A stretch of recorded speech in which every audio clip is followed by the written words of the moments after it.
Hello, কেমন আছো তোমরা সবাই? এক কাপ চায়ের সাথে দিনটা শুরু করলাম। যেহেতু এক্সাম আসছে তাই আজকে চাটা খেয়েই পড়তে বসে গেছি, গান প্র্যাকটিস আর করিনি।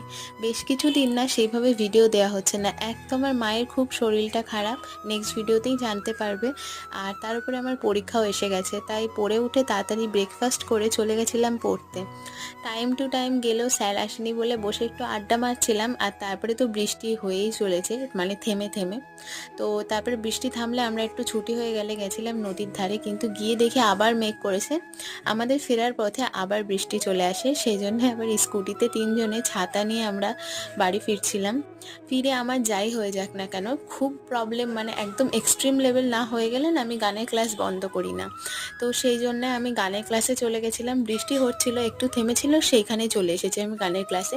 তারপর বৃষ্টির জন্য এখানেও হয়ে গেলে আটকে পড়েছিলাম। যাই হোক, বাড়ি এসে ডিনার কমপ্লিট করলাম মায়ের হাতে চিকেন রোল দিয়ে।